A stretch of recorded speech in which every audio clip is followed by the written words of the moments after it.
Bueno, retomamos el tema de excepciones para darle el corte final. Vamos a ver un punto que es muy importante, que es la forma en la cual tiene una tarea que se está ejecutando en modo user no privilegiado y necesita algún recurso, como puede ser el acceso a algún periférico o el acceso a una zona de memoria que no tiene permitido, y como tiene que poder lograr acceder, le tiene que pedir a quien sí tiene la posibilidad de acceder, típicamente el sistema operativo, que le dé acceso a esa zona de memoria o a ese periférico que no tiene permitido. ¿Y cómo es que lo hace? Repasemos el concepto de interrupciones. El ejemplo que habíamos puesto nosotros, divertido, era de que se estaba haciendo una torta y que para no interrumpir la ejecución normal de la torta, se habilitaba un timbre, que eran las interrupciones, y ese timbre tenía las posibilidades de trabajar identificándose de acuerdo con el sonido del timbre cuál era la puerta que se estaba pidiendo acceso, y también las prioridades, que una puerta tenía más prioridad que la otra. La puerta principal tenía más prioridad que la puerta de servicio. Con esas ideas surge la necesidad de tener un controlador de interrupciones anidadas y priorizadas, que es el NVIC, Nested, anidadas, Vector Interrupt Controller. ¿Qué significa anidadas? Que una interrupción puede interrumpir a otra, si la prioridad lo permite. Entonces, lo mismo que hablamos de interrupción es extensible a excepción. Si ustedes recuerdan, la tabla que habíamos visto, había todo un conjunto, la mayoría de las excepciones, cuya prioridad era programable por el usuario, mientras que había ciertas prioridades fijas para eventos trascendentes como el reset, por ejemplo. Esas son prioridades fijas y las más altas, y que no se pueden modificar no son modificables por el usuario. Eran negativas, ¿no? Las más altas. Exactamente, exactamente. Cuanto menor es el número, mayor es la prioridad. Por eso es que el reset tenía prioridad -3. Nadie puede interrumpir al reset. Después de esto, el controlador de interrupciones nos va a permitir a nosotros asignarles prioridades a las interrupciones y habilitarlas en forma individual. Habíamos dicho que poníamos un interruptor en serie con cada timbre, de manera de poder habilitar o deshabilitar la entrada de interrupciones para cada fuente de interrupción. Entonces, nos permite el controlador de interrupciones, en tiempo de ejecución, el cambio dinámico de prioridades. Es decir, yo arranco con un evento que tenga una prioridad, por ejemplo, 3, y a lo largo de la ejecución resulta que no necesito atender con tanta prioridad, y dinámicamente reprogramo la prioridad a, por ejemplo, 7, o viceversa, aumentar la prioridad.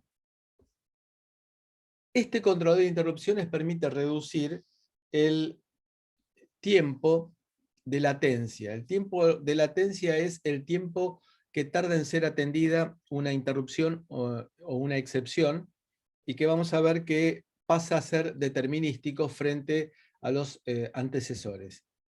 Puedo manejar individualmente las interrupciones, es decir, habilitar unas sí, otras no, o ninguna, o todas. Y nos aparece el SysTick, que era un contador descendente de 24 bits y que se utiliza habitualmente con los sistemas operativos en tiempo real para marcar un cronómetro, es decir, que vaya diciendo, es decir, que vaya marcando un ritmo en el cual se van a ir conmutando las tareas, si voluntariamente las tareas no cambian anteriormente. Así que el SysTick fue pensado para trabajar con sistemas operativos en tiempo real, por eso es SysTick, tick del sistema. Es decir, tick de vuelta es la idea del timer tick, es la de interrupción periódica que me va marcando el ritmo de cambio de tareas, por ejemplo. ¿Qué pasa cuando viene un pedido de interrupción? Bueno, automáticamente, cuando viene un pedido de interrupción o de excepción, automáticamente se guardarán en la pila un conjunto de registros. ¿Para qué? Para que, de vuelta, se pueda llegar a retomar el funcionamiento del microcontrolador cuando termina la interrupción, es decir, cuando entraron las visitas, cuando se atendió al dependiente del supermercado, se retoman las tareas. ¿Qué es lo que se hace en la entrada cuando se ingresa a interrupción? Se pusieron automáticamente en la pila los registros R0 a R3, R12, el link register, es decir, el registro R14, que es el registro que se utiliza para guardar la dirección de retorno de los llamados a subrutina, pero que acá tiene un significado distinto. El Program Status Register, que es el estado de programa en el cual están, entre otros, los flags. Los flags eran las banderas que nos indicaban si la última operación aritmético-lógica nos dejó acarreo, fue positivo, fue negativo, etc. Y también el contador de programa. Y esto es muy importante que recordemos que en la pila automáticamente se guarda el contador de programa. R0 a R3 son registros en los cuales, por convención interna de ARM, cuando fabricó y cuando elaboró toda la filosofía, se van a guardar los parámetros, se van a poner los parámetros que se le quieren pasar a una función y se le van a devolver a la función llamante resultados también en esos registros. Por ese motivo, se los salva automáticamente para guardar cualquier parámetro que se haya pasado a la función o algún resultado que se haya preparado cuando apareció la interrupción.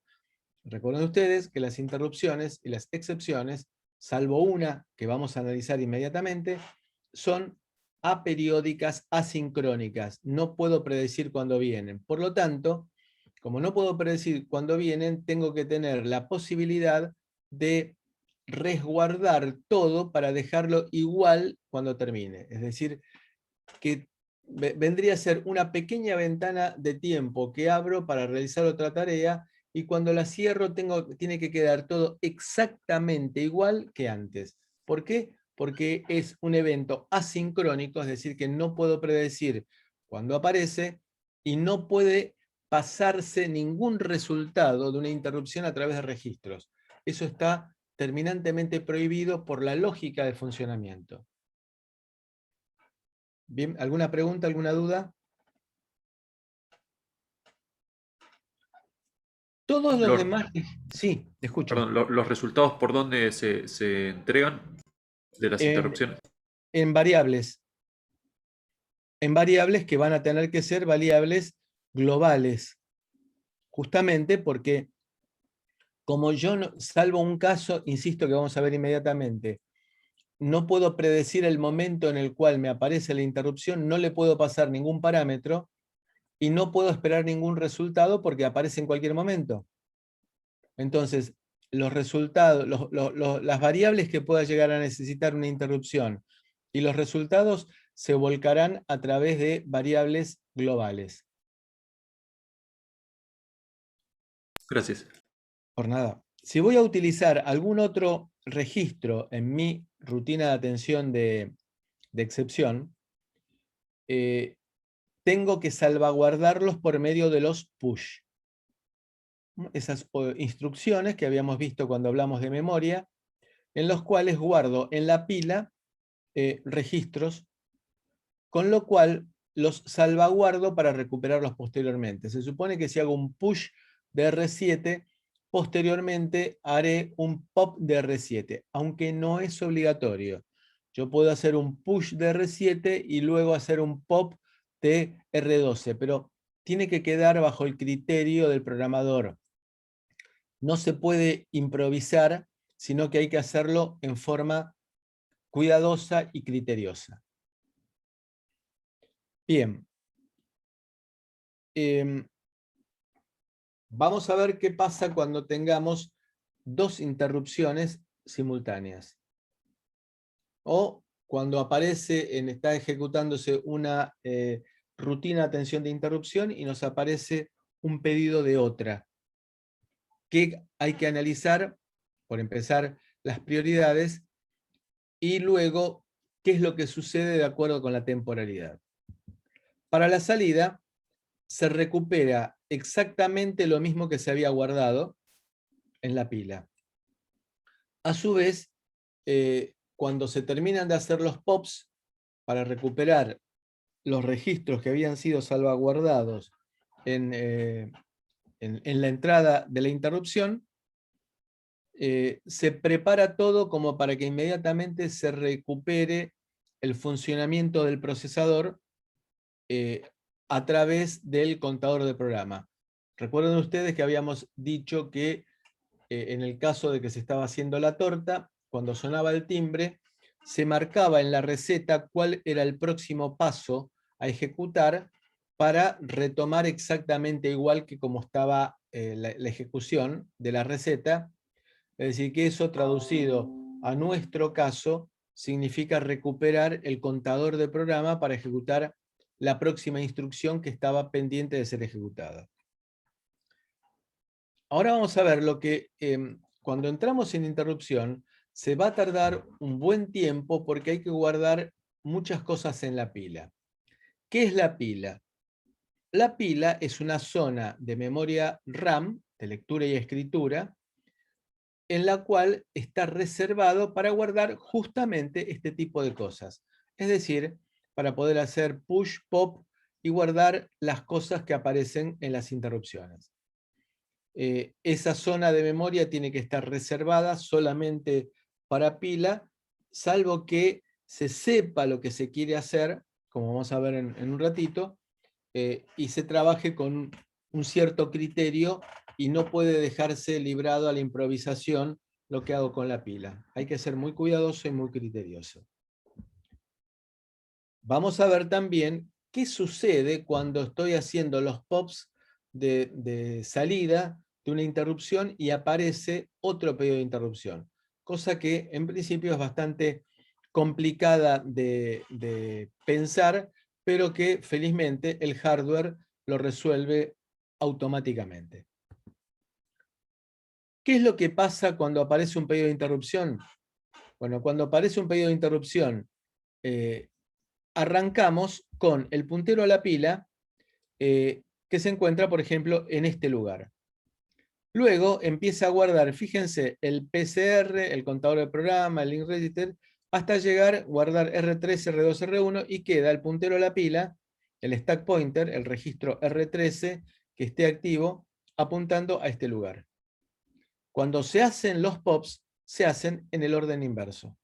Entonces, cuando se hace el pop, la pila es una pila de tipo LIFO, last in, first out, es decir, el último que entró, que sería acá, lo último que se guardó es R0, va a ser lo primero que se saque. Y se irán sacándose R0, R1, R2, R3 y así sucesivamente.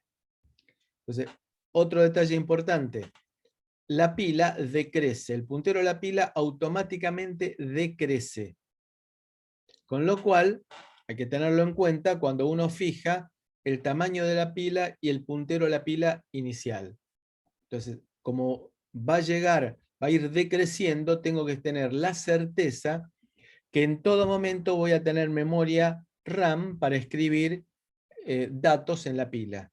Es decir, tengo que hacer un cálculo del tamaño de la pila, lo cual eso lo vamos a ver también cuando veamos sistemas operativos en tiempo real, que cuando creo una tarea le tengo que asignar un tamaño de la pila. Y uno tiene que, de vuelta, tener algún tipo de criterio para establecer el tamaño de la pila. Hay que ser cuidadoso en algunos detalles, como por ejemplo, supónganse ustedes que hago una rutina de atención de interrupción, que esa interrupción sea una interrupción periódica de timer y que aparezca cada milisegundo. ¿Y qué pasa si yo no tengo presente la historia de que se hace entrar a las visitas y se les dice que rápidamente voy a estar con ellos, pero que me esperen, con la idea de que la rutina de atención de interrupción tiene que ser breve? ¿Qué sucede si yo tengo una interrupción periódica cada milisegundo y porque no conozco la noción, no tengo la noción de que la rutina de atención de interrupción deben ser lo más breve posible, hago que la rutina de atención de interrupción dure, por ejemplo, 1,2 milisegundos? ¿Qué pasa?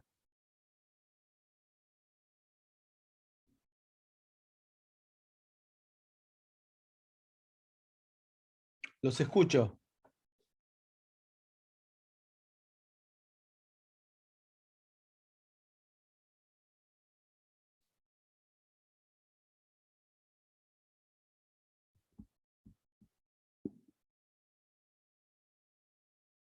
La sesión de espiritismo, ¿están ahí? Sí, sí. Yo sé que es malo, pero no sabría exactamente cuáles serían las consecuencias negativas. Bien. Pensemos de esta manera. ¿Qué pasa si yo tengo que, supónganse, tengo que hacer té en una confitería, tengo que hacer el té? Y yo sirvo, por ejemplo, 10 tés por hora. Cada té lleva un cuarto litro, lo cual significaría que los 10 té me llevarían 2,5 litros de agua. ¿Qué pasa si me empiezan a volcar en la pava 1 litro de agua cada 20 minutos? Se va a... Y perdés casi todo el ¿Te agua. alcanza? ¿Qué va a pasar en la pava? Si no llegas a calentar el agua, no vas a tener, vas a servir el agua fría o se te va a rebalsar. Eso estamos de acuerdo, la pongo sobre el fuego. Ahora, ¿qué pasa si yo saco en una hora 2,5 litros y estoy metiendo 1 litro cada 20 minutos? Es decir, que estoy metiendo 3 litros por hora. Y saco 2,5. Perdiste agua. Va a rebalsar la pava. Acá la pila sería la que... La No. pila sería la que se desborda y se llama justamente stack overflow, desborde de la pila. En base con esta idea de lo que pasa con la pava, vayamos a nuestro ejemplo anterior. Yo tengo una interrupción periódica cada milisegundo y tardo en atenderlo 1,2 milisegundos. Es decir, aparece la primera interrupción de timer, la interrupción 0. La estoy ejecutando y me aparece la interrupción 1. Con lo cual voy a volver a escribir en la pila todos los registros, pero no saqué los anteriores. Es decir, que la pila comienza a crecer. Es decir, le estoy echando agua a mayor velocidad de la cual estoy sacando el agua. Y eso produce un desborde de la pila. Significa que la pila crece, se desborda y empiezo a escribir en zonas de memoria que no tendría que ponerme a escribir. Por ejemplo, donde tengo variables. O donde no tengo RAM. Con lo cual el sistema se estrella. Se realizan las interrupciones más breves posibles, o sea, se evita que pase esto, ¿no? Bueno, de que esté mucho eso tiempo. forma parte del criterio de proyecto, pero de vuelta, por eso insistimos en que las rutinas de atención de interrupción, de excepción en general, tienen que ser breves. Porque, ojo, se puede llegar a dar el caso de que yo tenga interrupciones anidadas y que mi rutina de atención de interrupción sea breve, pero la que me hizo el vecino de al lado y que me interrumpe la mía sea larga, y con lo cual la suma de ambas me lleva a la situación de desborde. tardan entre ambas más tiempo del que me aparece la interrupción periódica. Digamos que con la duración de las rutinas de atención de interrupción y de excepción hay que ser muy, muy, muy cuidadoso. ¿Quedó clara la idea entonces de lo que es stack overflow o desborde de la pila? Sí. Sí, sí. Asociando entonces con la historia de la pava en la cual se le pone más agua de la que se le saca. Termina desbordándose. Y lo mismo entonces pasa con la pila.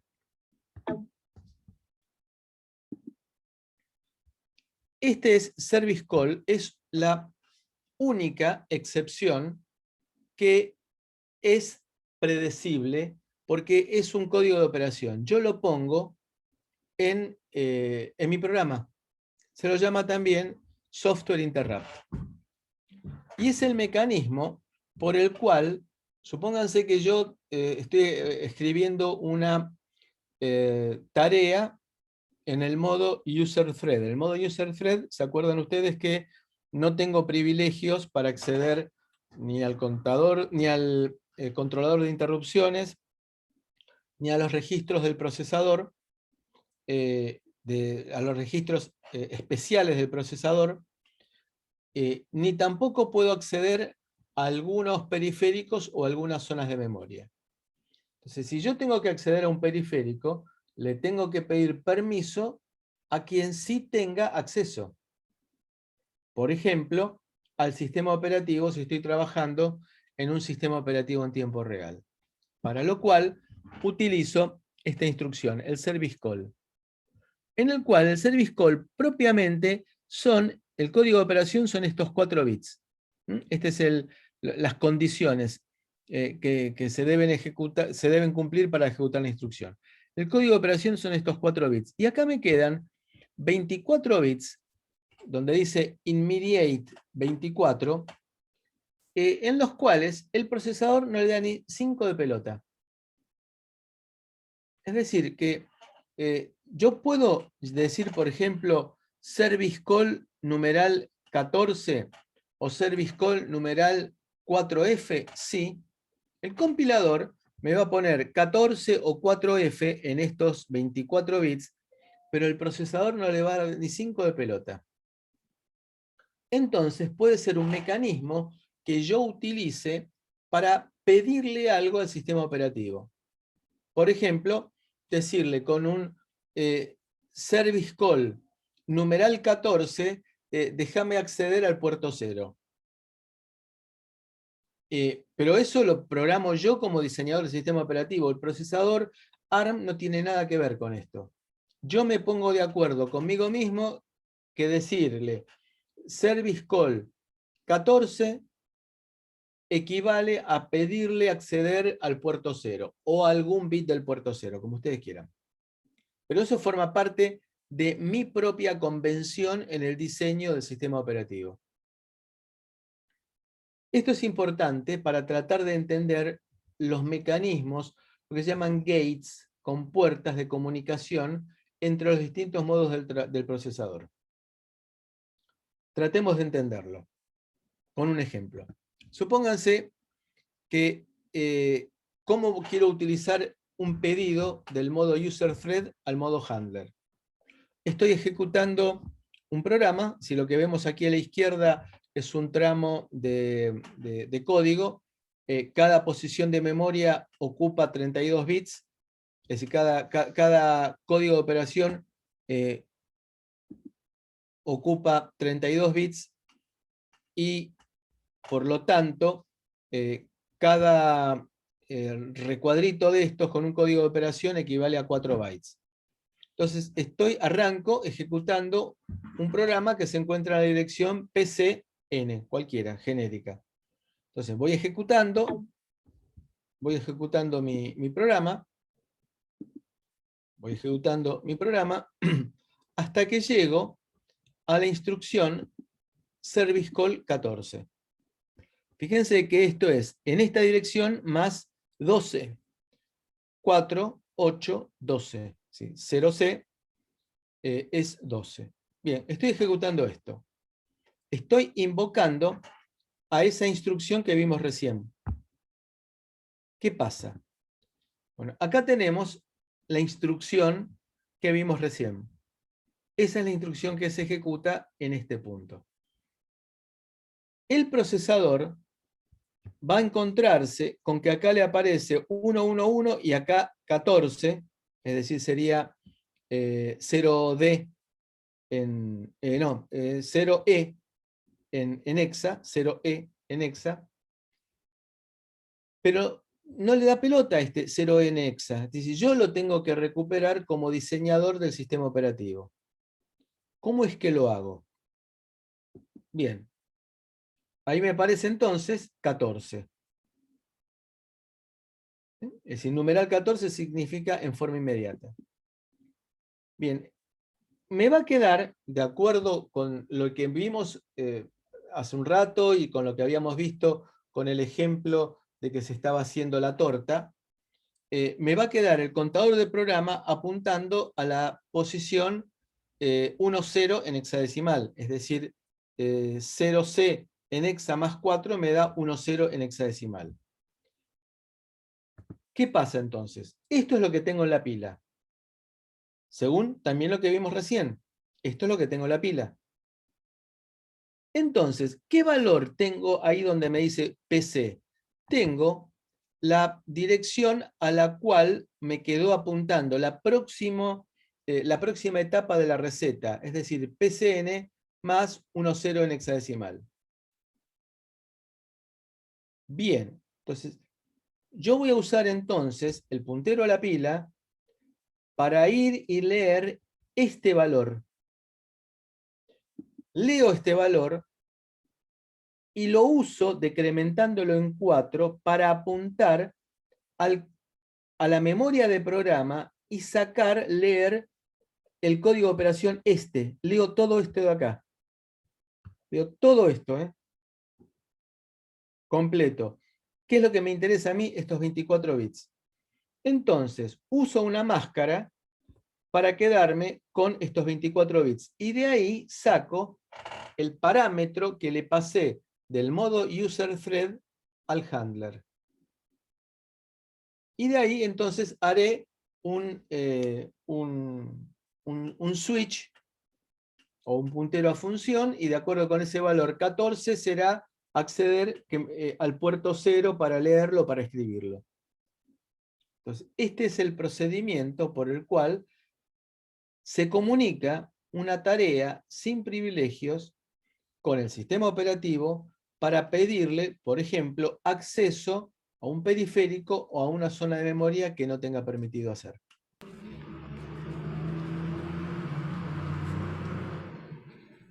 ¿Alguna duda? ¿Quedó claro esto? Sí. Entonces, repetimos rápidamente. Nos encontramos con el service call, ejecutamos la instrucción service call, que sería un llamado a un software interrupt, un llamado de interrupción. Le paso un parámetro que a mí se me ocurre al sistema operativo, o también si es un sistema operativo ya diseñado, está explicitado qué hace con cada uno de los parámetros que yo le pase. El tema es cómo recupero yo este número 14, porque está en la memoria de programa. Este 14, esto es memoria de programa aquí. Este 14 está en la memoria de programa. Entonces, ¿qué es lo que hago? Tengo que ir a buscar a dónde quedó apuntando el contador de programa después del software interrupt, decrementarlo, leerlo, decrementarlo en 4 para apuntar a la instrucción anterior, y de ahí leer esa posición de memoria, esos 32 bits, y de allí enmascarar, quedarme con los 24 bits menos significativos, y con eso rescatar el número que yo le pasé desde la tarea sin privilegios para lograr recuperar el parámetro ese.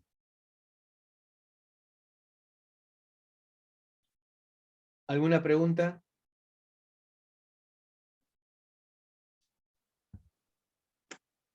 Entonces, profe, una consulta.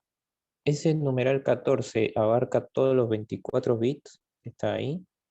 Sí, me llenará con 0 los bits que, no, que excedan al 14. Ah, está bien.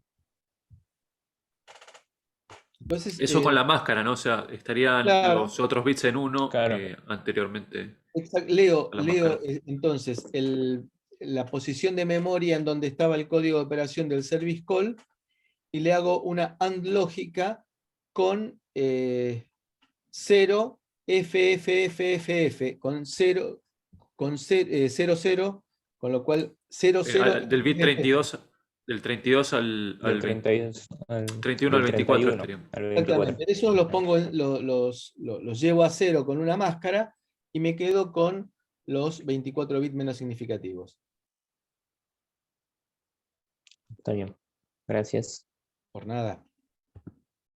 Entonces, el controlador de interrupciones dijimos que está pegadito al procesador porque ahora, para evitar los problemas que había tenido anteriormente ARM, lo diseña él y le obliga a todos los usuarios de su patente a respetar ese requerimiento de hardware, que es el controlador de interrupciones, que no puede cualquiera incorporar cualquier controlador de interrupciones, sino que tiene que respetar lo que dice Don ARM.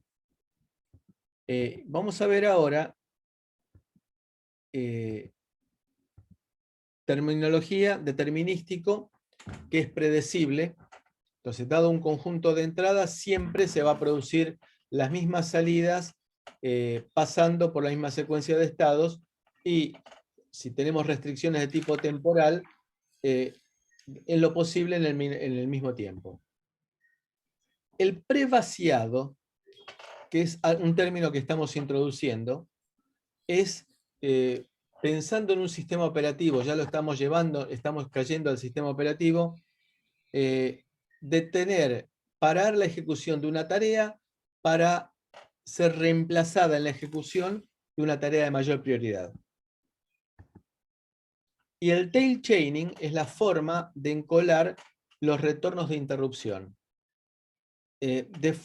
buscando siempre optimizar el tiempo de ejecución. Ahora vamos a ver la forma en la cual esto sucede. Lo que vamos a buscar es el determinismo.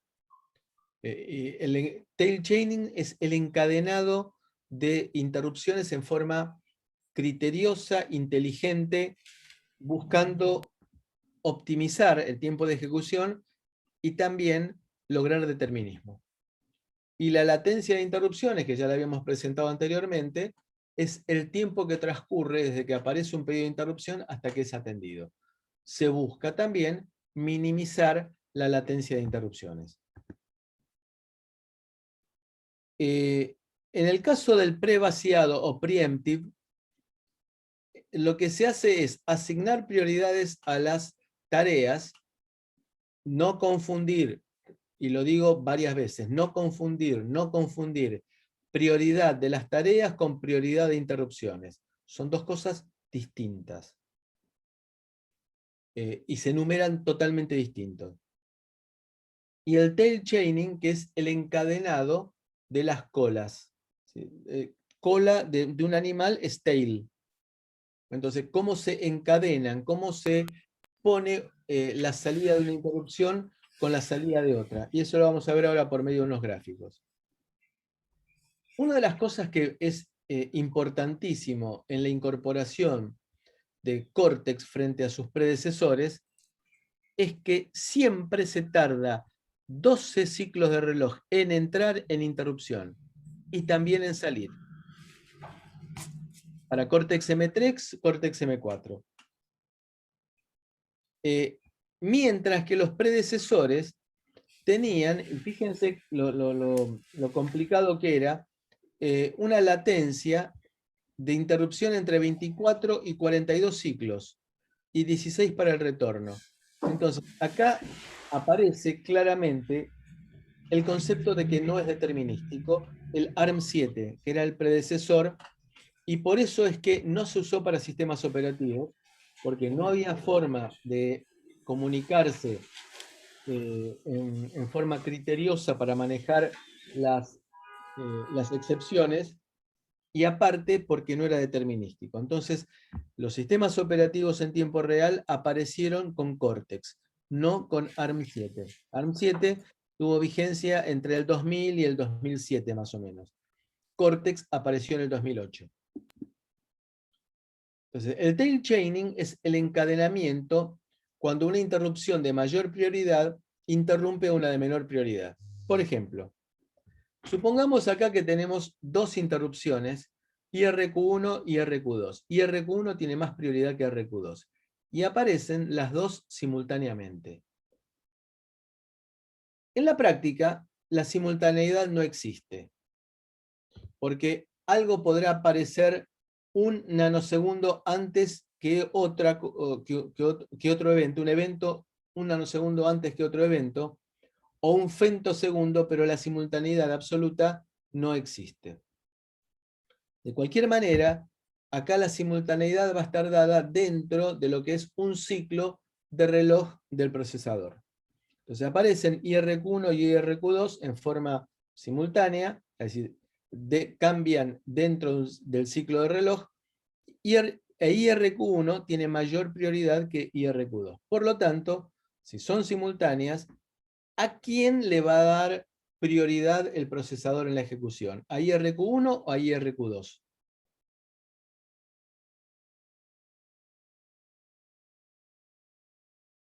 ¿Qué les parece? IRQ1 tiene mayor prioridad que IRQ2. ¿A quién le va a dar pelota el procesador? IRQ1. A IRQ1. Y cuando termina de ejecutar IRQ1, comenzará a ejecutar IRQ2. Entonces, en el viejo ARM7, lo que hacía era, atendía a IRQ1, esto correspondía a IRQ1, esta era la rutina Interrupt Service Routine, esta sigla recuérdenla porque va a aparecer muchas veces, la rutina de atención de interrupción de la interrupción 1, pop y push. Fíjense qué cosa tan ridícula. Hacía pop para hacer push, es decir, restauraba de la pila para volver a pushear, para volver a guardar en la pila. Evidentemente, acá estamos perdiendo tiempo. Y fíjense, si sumamos, 16 más 26 me da 42.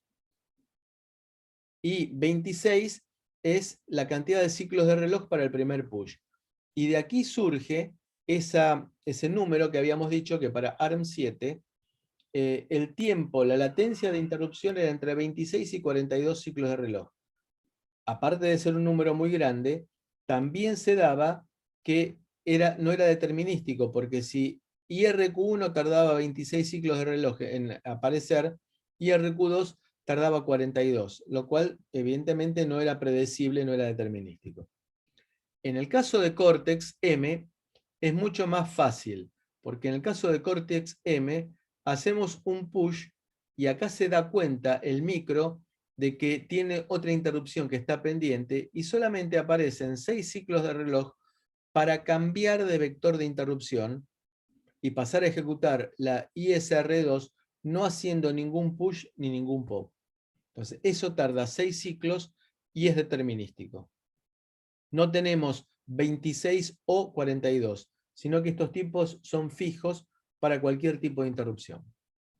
Y acá está resumido, para ARM7 era entre 26 y 42 ciclos, con 16 para regresar, mientras para Cortex son 12 ciclos para entrar y 6 ciclos para cambiar de vector de interrupción. Esto es entonces el encadenamiento de rutinas de atención de interrupción, el tail chaining. ¿Los 6 ciclos de reloj intermedios qué eran? Es el tiempo que tarda en cargar en el contador de programa el nuevo vector de interrupción. La dirección de la nueva rutina de atención de interrupción. Terminó de ejecutar la ISR1 y va a tardar 6 ciclos de reloj en cargar el vector que corresponde a la ISR2. Ok, gracias. Por nada. el prevaciado.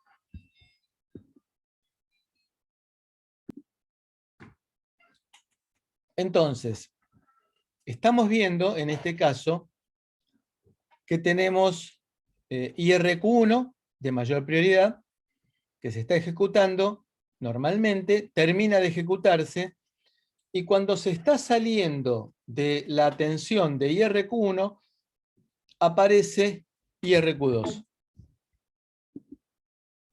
Lo que se hacía en ARM7 era, se estaba ejecutando la rutina de atención de IRQ1, se hacía el pop debido a que terminaba IRQ1 y se hacía inmediatamente el push. Similar a lo que pasaba en el caso anterior. Entonces, en este caso, nuevamente, para atender a ISR2 tenían que pasar 42 ciclos de reloj.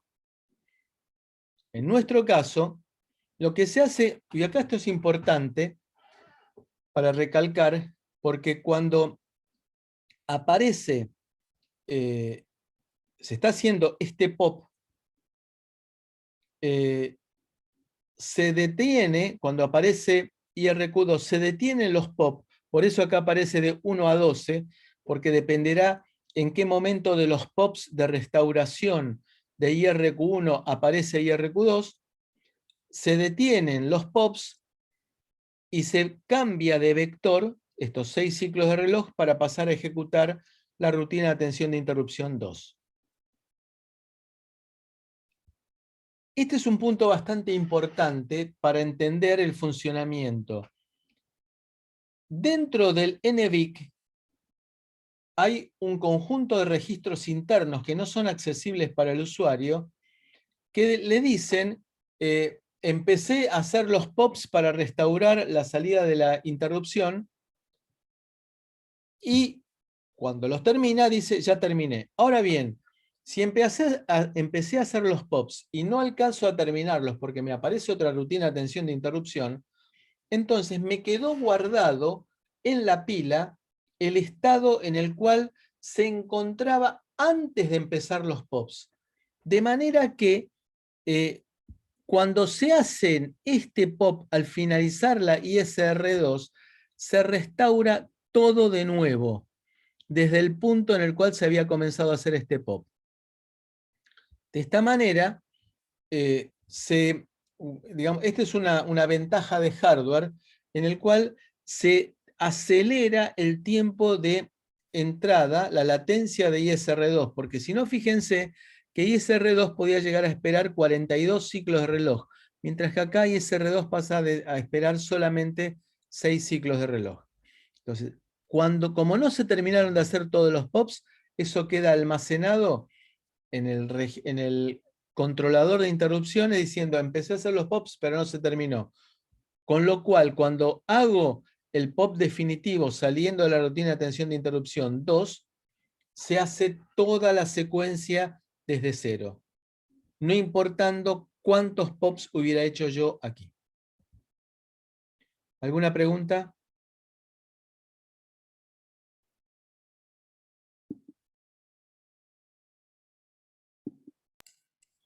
Entonces, ¿El pop final se pueden realizar varios? No entendí eso último de que no importaba los pops anteriores.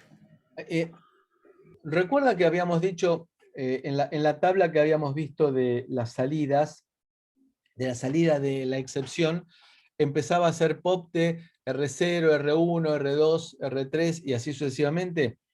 Bueno, todos esos pops tardan tiempo. Entonces, dependiendo del momento de en qué pop lo encontrase la aparición de IRQ2 al microcontrolador, no importa eso. Para el procesador, como no terminó de hacer todos los pops, es como si no hubiera hecho ninguno. Entonces, cuando me encuentro con el pop final de la rutina de atención de interrupción 2, ese pop final va a encargarse de restaurar todos los registros de nuevo desde el principio. Es decir, no importaba de que hubiera hecho el pop R0, pop R1, acá va a ser de vuelta pop R0, pop R1, pop R2, pop R3. como si no hubiera existido estos pops que se vieron frustrados, que no se pudieron terminar porque apareció la rutina de atención de IRQ2. Ok, se hayan resuelto o no, el último pop por las dudas los... Los hace todos de nuevo. Ok, gracias. Por nada. ¿Qué pasa cuando estamos ejecutando una rutina de atención de interrupción correspondiente a una prioridad baja y aparece un pedido de atención de una prioridad más alta? En el caso de ARM7, miren qué cosa tan ridícula. Hacía push por IRQ2 y volvía a hacer push por IRQ1. Lo cual, evidentemente, acá estamos dedicándonos 52 ciclos de reloj a hacer push para recién atender a ISR1. En el caso de Cortex, se hace un solo push. Se hace un solo push. Se da cuenta, por más que aparezca mientras está haciendo los push IRQ1, con hacer un solo push alcanza. Con lo cual, se va a pasar a ejecutar la rutina de atención de interrupción de ISR1, de la interrupción 1, luego habrá 6 ciclos de reloj para hacer el cambio de vector, lo que llamamos el tail chaining, y se pasa a atender ISR2. Lo que vemos acá en concreto es que la operación para las interrupciones en el caso de Cortex es determinístico. Es decir, que este esquema que vemos acá de un único push, la atención de interrupción, el tail chaining y los pops es absolutamente determinístico. Siempre se repite de igual manera. Y esta es la diferencia que siempre marcamos entre el violeta ARM7 y el amarillo Cortex-M. Bueno, la tabla de vectores inicial es esta. Arrancábamos desde la 0, en donde vamos a colocar el main stack pointer. Luego vendrá el vector de reset, el vector de NMI, el vector de hard fault y así sucesivamente. Y recuerden ustedes que teníamos las prioridades de -3, -2, -1 y luego a partir de la excepción tipo 4 son todos programables por el usuario la prioridad de las excepciones. Las que están fijas son la de reset, NMI y hard fault. -3, -2 y -1 respectivamente. Y acá lo vemos cómo nos queda la memoria del procesador. Esto dijimos que es memoria flash, aunque en el caso de Cortex es reprogramable, es decir, que el usuario puede llegar a poner los vectores, es decir, vector es la dirección en la cual se encuentra la rutina de atención de la excepción. Esos valores los vamos a tener nosotros que colocar en las posiciones que corresponden. Entonces, en la posición de memoria 4, tendré que colocar la dirección, el vector, de la rutina de atención de excepción correspondiente a reset.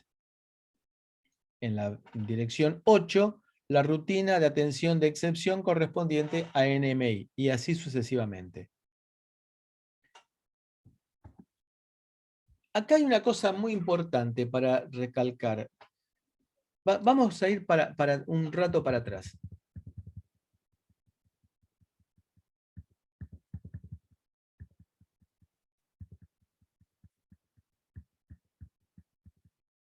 Acá.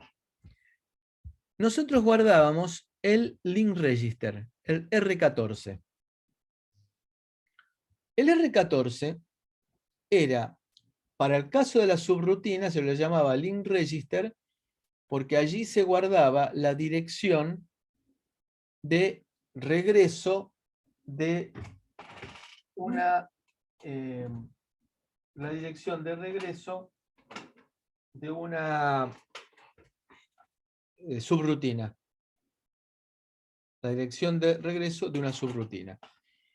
Aquí no se está usando para nada esa dirección de regreso de una subrutina, porque no estamos llamando una subrutina, sino que estamos entrando en una atención de excepción. Por lo tanto, el contador de programas será lo que nos importa. El link register no tiene el significado que tenía cuando se llamaba a una subrutina. Entonces,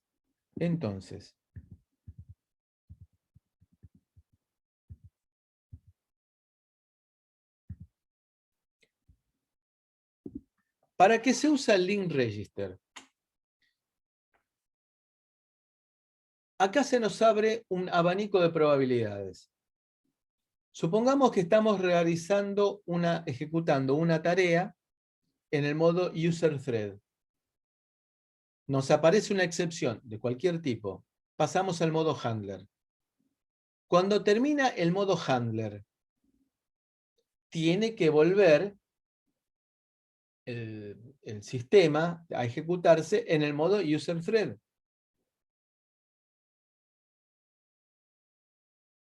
Otro caso, se está haciendo una rutina, ejecutando una rutina de atención de excepción. Se está trabajando en modo handler. El modo handler estaba asociado con las excepciones. Entonces, estoy ejecutando una rutina de atención de excepción y me aparece otro pedido de excepción de mayor prioridad. Lo atiendo. Entonces, ahí paso de modo handler a modo handler. Cuando termina el segundo, tiene que volver al modo handler. Fíjense que es distinto al caso anterior que habíamos dicho, se estaba haciendo ejecutando una tarea en user thread. Entonces, el handler tiene que saber a qué estado volver. ¿A qué modo del procesador volver? El modo del procesador, para saber cómo volver, se guarda en el R14, en el link register, automáticamente. Entonces, si se guardó, si estaba ejecutándose en modo handler, se quedó guardado un valor que termina con todos unos y termina en F1. Entonces se retorna al modo handler. Si se estaba ejecutando una tarea en el procesador en el modo... ¿User thread?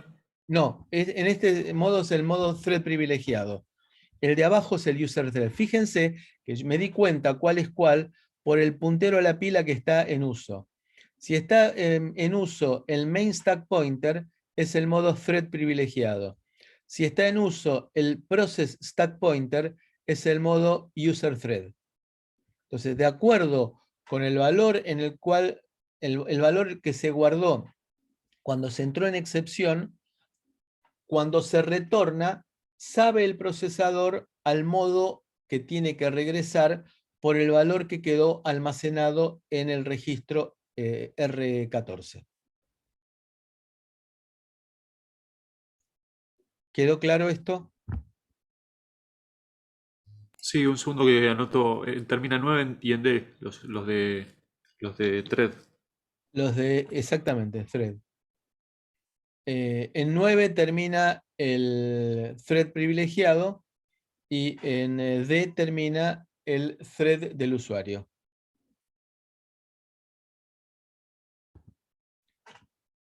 Bueno, y por último, ¿cómo es que arranca el procesador?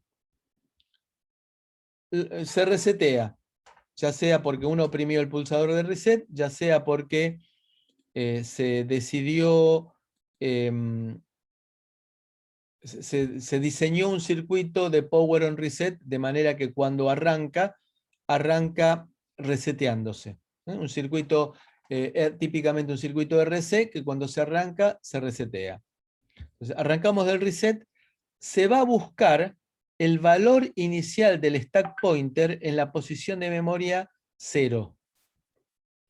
Esto será el main stack pointer, que lo tuve que haber escrito yo, por supuesto, aquí. El valor inicial del stack pointer. Luego, automáticamente va a buscar el código, la dirección de la rutina de atención de la excepción reset en la posición de memoria 4. Ahí va a buscar la dirección, pasa a ejecutarlo. Y con lo cual, este será el vector de reset y empieza a ejecutar lo que vemos aquí sobre la derecha, la rutina de atención de la excepción reset. Digamos, se resetea el circuito, carga el main stack pointer, el puntero a la pila principal, pasa a buscar en la dirección 4 la dirección de la rutina de atención del reset, es decir, la inicialización de todo el sistema, y se pasa a ejecutar inmediatamente la rutina de atención del reset. ¿Alguna pregunta?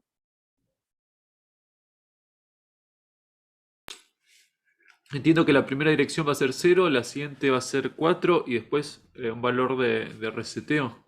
Que No, esta será la dirección. Supóngase que usted escribió la rutina de atención de reset, ¿no? En el cual se inicializan registros, periféricos y todo eso. Y que el compilador más el linker le dieron que la dirección de ejecución sea 1FC. Valor cualquiera, 1FC. Entonces, aquí en la posición de memoria 4 va a colocar 1FC. Entonces, después del reset se carga el stack pointer con la dirección que nos aparece en estos 4 bytes, pasa, lee 1FC y pasa a ejecutar 1FC. Ok, se mete en la dirección que encontró en la... En la posición de memoria 4. Ok. ¿Alguna pregunta más? Y ese 4 podría ser otro número. O sea, este me lo asigna la instrucción, o sea, el compilador a la hora de que yo hago la inicialización. El compilador más el linker le fijan la dirección en la cual va a encontrarse la rutina de atención del reset. Y usted tendrá que colocar esa dirección en la posición de memoria 4.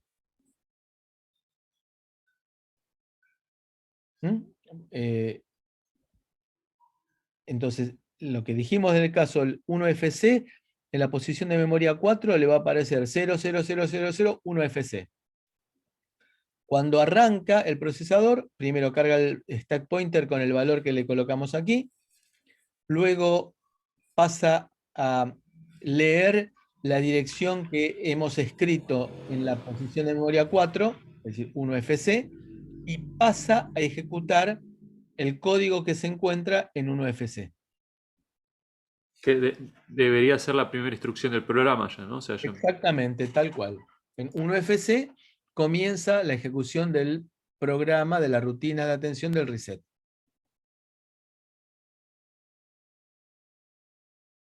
¿Más preguntas?